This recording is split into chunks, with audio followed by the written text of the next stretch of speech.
بنورنا الدنيا وننشر في الفضاء أملا ونعلي عزم همتنا فمن طلب العلا وصل. بسم الله الرحمن الرحيم. الحمد لله رب العالمين والعاقبة للمتقين والصلاة والسلام على سيد الأنبياء والمرسلين سيدنا وحبيبنا وحبيب رب العالمين محمد وعلى آله وأصحابه ومن هدى بهديه إلى يوم الدين. وبه قال حدثنا محمد بن كثير. امام بخاری کے استاد ہے محمد بن کثیر العبدی. محمد بن کثیر العبدی من کبار المحدثین. قال اخبرنا سفیان. جب بھی سفیان آتا ہے تو دو میں سے کوئی ایک سفیان مراد ہوتے ہیں، سفیان ثوری اور سفیان ابن عیینہ. یہاں پر کون مراد ہے تو فرماتے ہیں یہاں پر سفیان ثوری مراد ہے.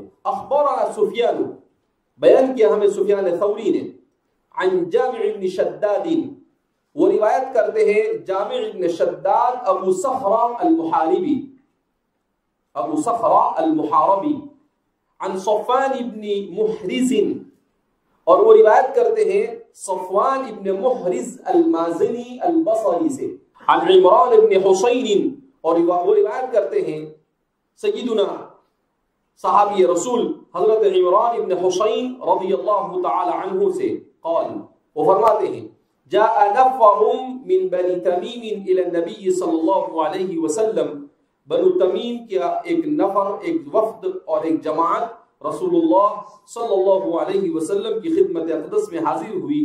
فقال، تو آپ صلی اللہ علیہ وسلم نے ان سے کہا یا بنی تمیم ابشروا، اے بنو تمیم بشارت قبول کر لو. اللہ کے رسول صلی اللہ علیہ وسلم نے ان سے کہا کہ بھائی بشارت کو قبول کرو.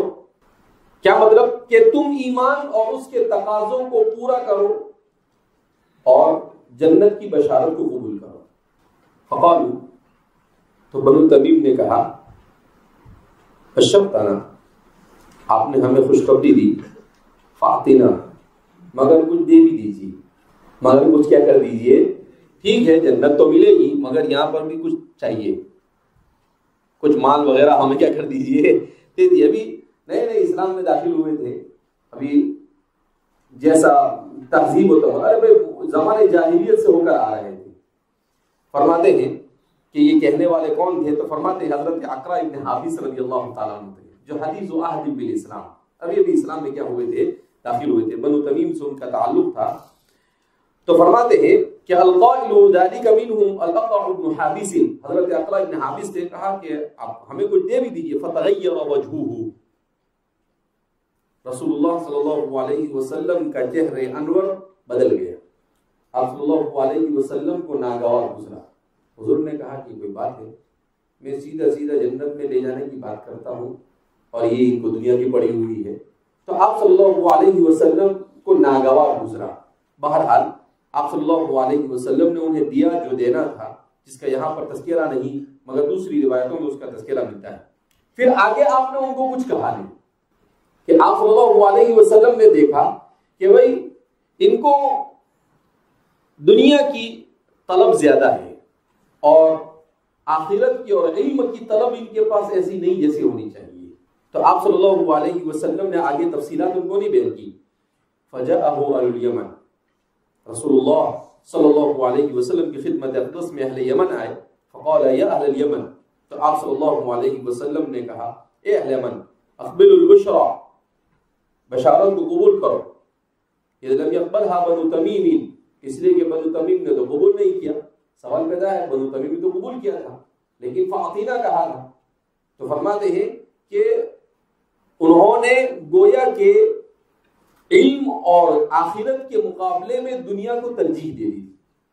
اگرچہ وہ حدیث و عہد بالاسلام تھے مگر اس کے باوجود بھی بہرحال یہ آداب مجلس کے خلاف تھا کہ کسی بڑے آدمی کے سامنے اس کی پوری بات سننے کے بجائے آدمی اپنی بات کرنا کیا کر دے شروع کر دے. تو حضور اپنے صحابہ کی تربیت کر رہے تھے. آپ صلی اللہ علیہ وسلم اگر اس طرح سے تربیت نہ کرتے اور ہر جگہ پر آپ یہ دیکھتے کہ بھائی سامنے والے کو برا لگ جائے گا تو امت کے سامنے دین بکمالہ و بجمالہ آتا نہیں. تو تو اس لیے آپ صلی اللہ علیہ وسلم نے کہا کہ اقبل البشرا اذ لم يقبلها بنو تمیم قالوا قبلنا، ہم نے قبول کر لیا. یعنی یمن والوں نے کہا کہ ٹھیک ہے اللہ کے رسول صلی اللہ علیہ وسلم کوئی مسئلہ نہیں، ہمیں منظور ہے، آپ جو کہنا چاہے. تو آپ نے دیکھا کہ ہؤلاء اہل، کہ یہ علم اور آخرت کے طرفدار معلوم ہوتے ہیں، اچھے لوگ ہیں، سمجھدار قسم کے لوگ ہیں. فأخذ النبي صلی اللہ علیہ وسلم يحدث بدء الخلق والعرش.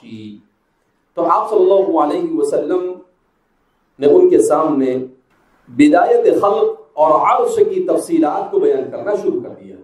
فجاء رجل، ایک آدمی اچانک آیا، فقال، اور وہ کہنے لگا، یا عمران، اے عمران، راحلتک تفلتت، کہ تمہاری سواری اور تمہارا اونٹ جو ہے وہ بدک گیا. تشردت وفرت، یعنی بھاگ گیا. لیتنی لم اقم، امام ابن حسین کہتے ہیں ہائے کاش کہ میں وہاں سے کھڑا ہی نہ ہوا، اونٹ کی قربانی دے دیتا ہوں.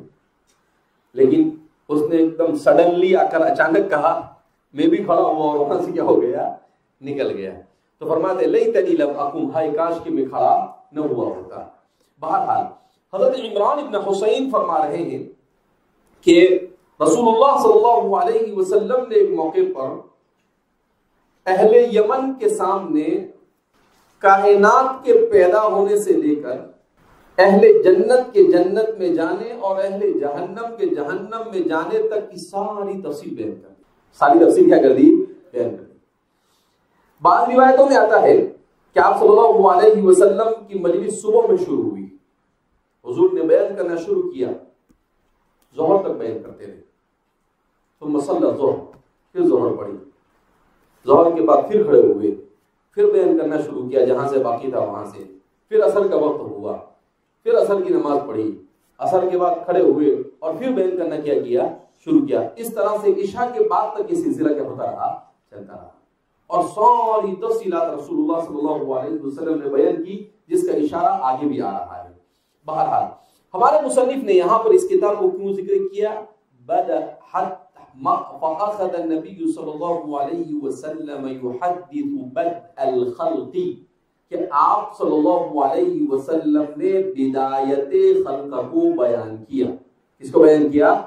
بدایت خلق کو، کہ اللہ رب العزت نے کس طرح سے کائنات کو بنانا کیا شروع کیا. بدایت خلق کو اللہ نے بیان کیا. اب اللہ رب العزت نے سب سے پہلے کس چیز کو بنایا؟ اول ما خلق اللہ.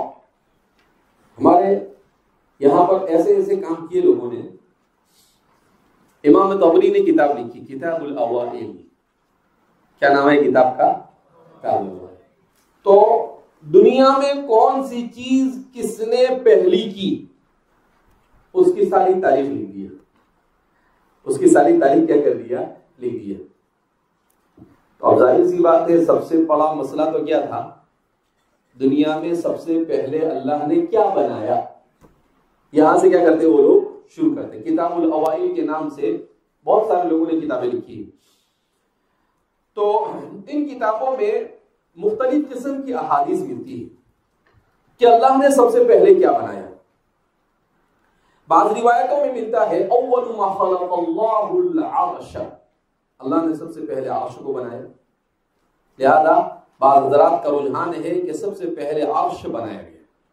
قرآن کریم کی آیت سے بھی وہ لوگ استدلال کرتے ہیں وَكَانَ عَرْشُهُ عَلَى الْمَاءِ. اس سے معلوم ہوا كَانَ عَرْشُهُ عَلَى الْمَاءِ کہ ماں بعد میں ہے، عرش پہلے.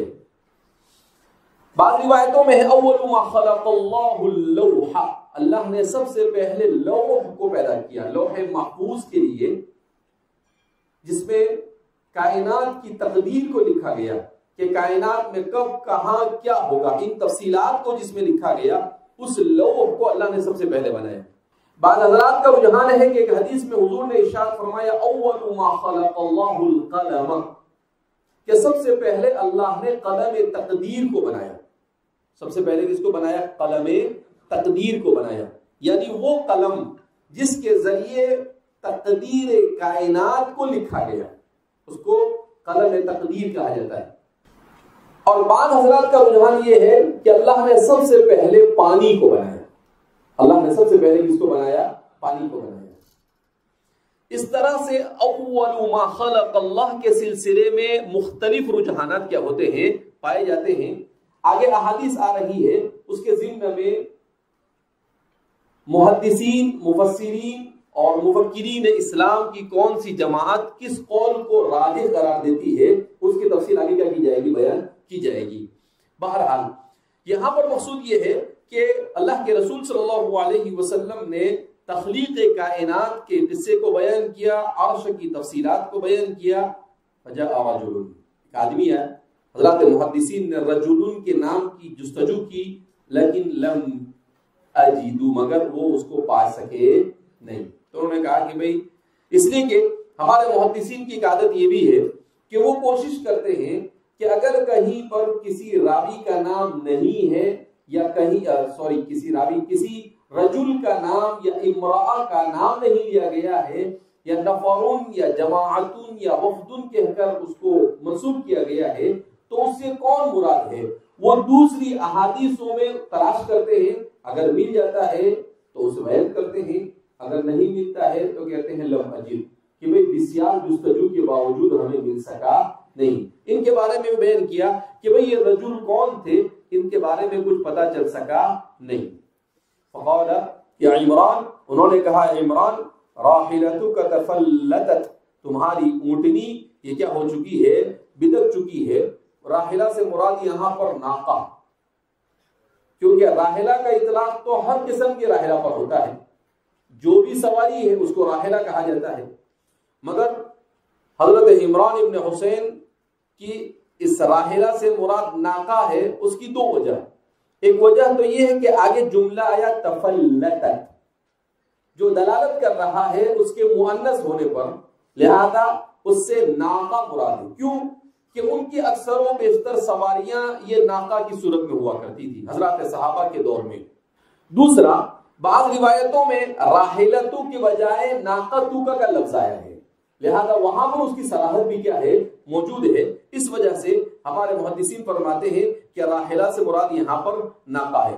لیکنی لم اقوم، حضرت عمران ابن حسین فرماتے ہیں کہ ہائے کاش کہ میں اس پوری حدیث کو سننے سے پہلے وہاں سے اٹھ کر گیا نہ ہوتا، لیکن بہرحال وہ فرماتے ہیں کہ مجھے پوری حدیث سننے کا موقع نہیں ملا، حدیث کا کچھ حصہ میں نے سنا اور کچھ سننے کے بعد مجھے اپنی راحلہ کی وجہ سے کیا ہونا پڑا، آگے جانا پڑا۔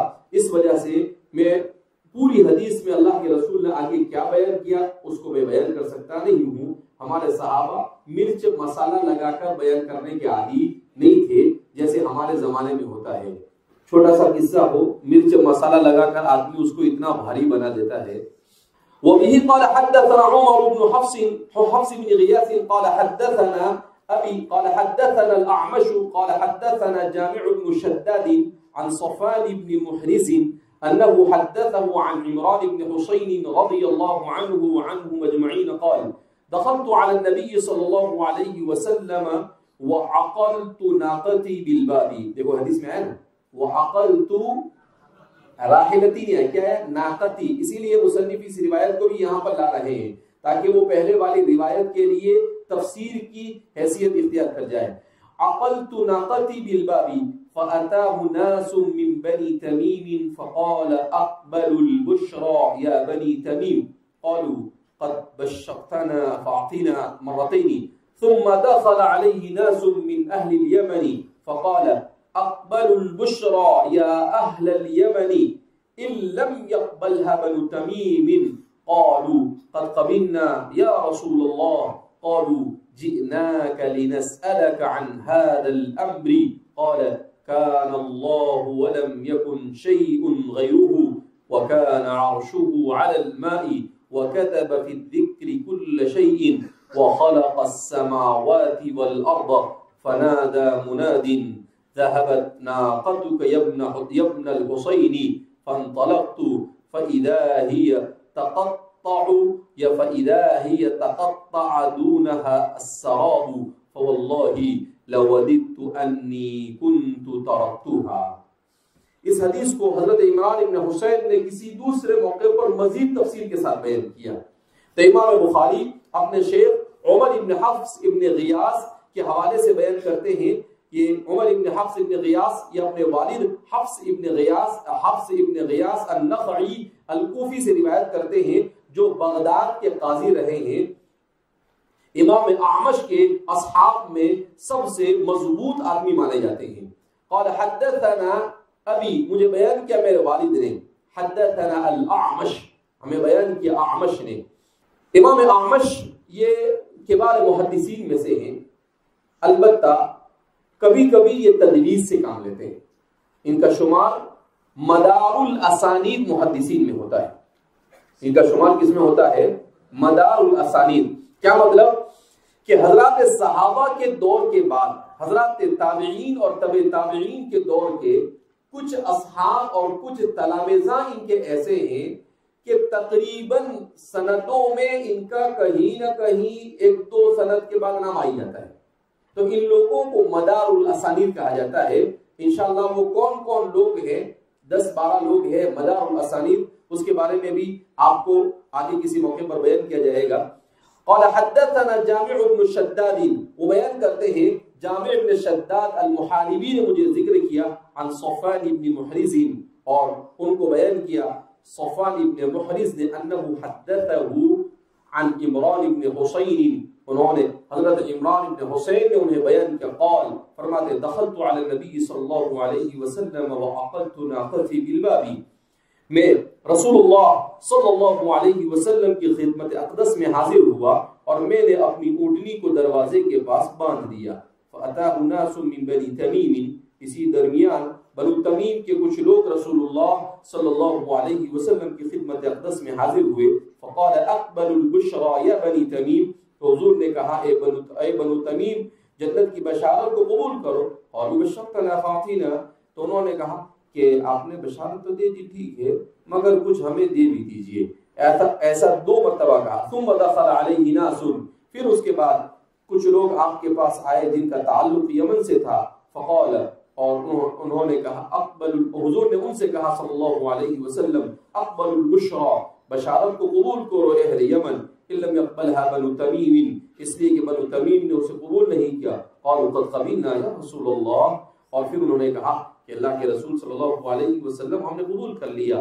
قالوا جئناک لنسألک عن هذا الامر، ہم آپ کی خدمت میں حاضر ہوئے ہیں دین کے سلسلے میں سوالات کرنے کے لیے، یعنی ہم آپ کی خدمت میں اس لیے آئے ہیں تاکہ دین کو سمجھے۔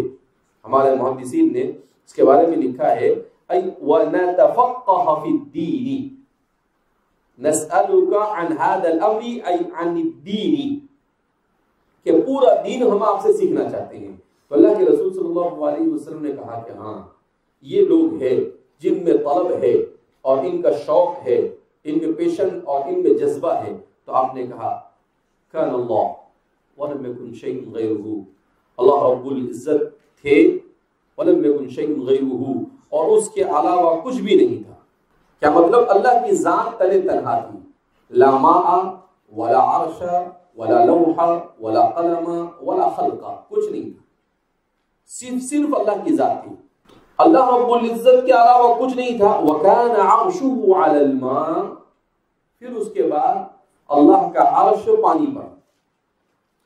اللہ کی ذات چونکہ یہ تجلیات کی جامع، اللہ کی ذات کو دیکھنا یہ نہ تو کسی مخلوق کے بس میں ہے اور نہ انسان کے بس میں، کہ عرش کیا اور کیوں، عرش کیا اور کیوں، اللہ عرش پر کیسے ہے۔ عرش جو ہے وہ اللہ کا مسکن نہیں ہے، سب سے پہلی وضاحت۔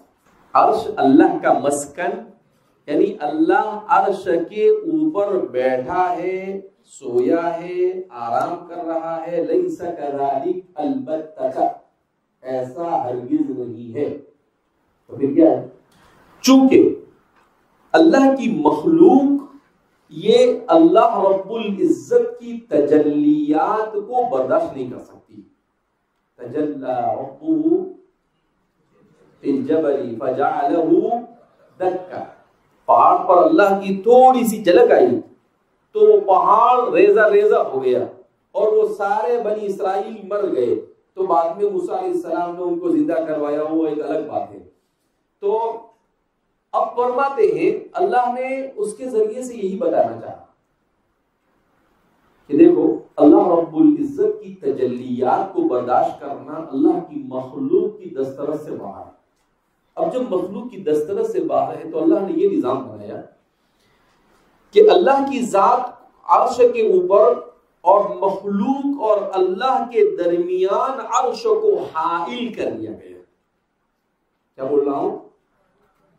مخلوق اور اللہ کے درمیان عرش کو کیا کر دیا گیا؟ حائل، ایک پردے کی طرح ہے وہ. اب عرش بھی اللہ کی تجلیات کو برداشت نہیں کر سکتا تھا، مگر اس میں یہ طاقت دی گئی کہ وہ اسے برداشت کر پا رہا ہے. وَيَحْمِلُ عَرْشَ رَبِّكَ فَوْقَهُمْ يَوْمَئِذٍ ثَمَانِيَةٌ يَوْمَئِذٍ تُعْرَضُونَ لَا تَخْفَى مِنكُمْ خَافِيَةٌ. تو یہ صرف حائل ہے، اس سے زیادہ اور کوئی حیثیت اس کی ہے نہیں. تو عرش کے بارے میں یہ تصور کرنا کہ اللہ عرش پر بیٹھا استوى علی العرش، یہ غلط. امام مالک اور ہمارے تمام کے تمام متکلمین اور اہل سنت والجماعت فرماتے ہیں کہ ایسا بالکل بھی نہیں ہے. تو ایک مسئلہ تو یہ ہوا. تو اب فرما رہے وَكَانَ عَرْشُهُ عَلَى الْمَاءِ. اب سوال یہاں پر یہ پیدا ہوتا ہے کہ عرش پہلے پیدا ہوا یا ماں پہلے پیدا ہوا، یعنی پہلے پانی ہے یا پہلے عرش ہے. تو بیان کیا جاتا ہے کہ روایات کو اگر دیکھا جائے تو اس سے معلوم ہوتا ہے کہ اللہ نے علوی مخلوق میں، یعنی اوپری جو مخلوق ہے اللہ کی، اس میں سب سے پہلے عرش کو بنایا، اور نیچے کی جو مخلوق ہے اس مخلوق میں سب سے پہلے پانی کو بنایا. اس مخلوق میں سب سے پہلے کس کو بنایا؟ پانی. اس لیے کہ مخلوق کو بنانے سے پہلے عرش کیوں ضروری؟ کیونکہ مخلوق یہ خالق کی تجلیات کو برداشت نہیں کر سکتی تھی، لہذا عقل کا تقاضا یہ ہے کہ عرش مقدم ہو تخلیق میں. عقل کا تقاضا یہ ہے کہ عرش کیا ہو؟ مقدم ہو تخلیق میں. تو اللہ رب العزت نے اس حدیث میں اللہ کے رسول صلی اللہ علیہ وسلم نے ارشاد فرمایا کہ وَكَانَ عَرْشُهُ عَلَى الْمَاءِ، کہ اللہ نے سب سے پہلے عرش کو بنایا اور اس عرش کے ذریعے سے مخلوق کو اس کی تجلیات سے بچانے کے لیے اللہ نے عرش کو بنایا. اب اللہ رب العزت کی تجلیات ایسی زبردست ہے کہ حضرت جبریل بھی سدرۃ المنتہا سے آگے نہیں جا سکتے. حضرت جبریل بھی سدرۃ المنتہا سے آگے جا سکتے. کیوں؟ سدرۃ المنتہا سے آگے عرش شروع ہوتا ہے. تو ابھی ایک صاحب نے بڑا عجیب سوال کیا مجھے کہ جب جبریل یہ عرش پر نہیں جا سکتے تو قرآن لے کر جبریل آئے رسول اللہ صلی اللہ علیہ وسلم پر، تو جبریل کو اللہ سے قرآن کیسے ملا؟ سمجھ میں نہیں بات. آپ ایسا کہتے ہو کہ جبریل سدرۃ المنتہا سے آگے بڑھ سکتے، سوال پیدا ہوتا ہے کہ جب جبریل نہیں آگے بڑھ سکتے ہیں تو پھر جبریل کو اللہ سے قرآن کیسے ملا اور وہ قرآن رسول اللہ صلی اللہ علیہ وسلم پر بصورت وحی کیسے آیا؟ میں نے کہا ان سے آسان مسئلہ ہے، کوئی مشکل مسئلہ نہیں ہے.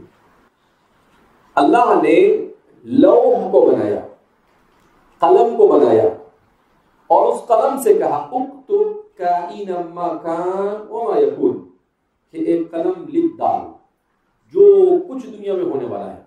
قبل خلق الخلائق ب70,000 سنة، مخلوق کو پیدا کرنے سے 70,000 سال پہلے. مخلوق کو پیدا کرنے سے 70,000 سال پہلے. تو اس میں سب لکھ دیا گیا. اس میں جو لکھا گیا اس میں قرآن بھی ہے. وہ جو لکھا گیا اس میں کیا ہے؟ قرآن بھی ہے. حضرت جبریل علیہ السلام کے سلسلے میں دو باتیں کہ حضرت جبریل علیہ السلام اگرچہ عرش پر نہیں جا سکتے مگر اللہ نے ان کو اتنی طاقت دی ہے کہ وہ عرش سے نیچے رہ کر اللہ سے ہم کلام ہو سکتے ہیں. جیسے موسیٰ علیہ السلام دنیا میں اللہ سے ہم کلام ہوئے تو جبریل کا اللہ سے ہم کلام ہونا کون سا امر مستحب ہے؟ مستحب ہے، سیدھی سی بات ہے. تو اللہ سے ہم کلام ہوتے ہیں. اب اللہ رب العزت نے جب قرآن کو نازل کیا تو دو شکلیں ہو سکتی ہیں.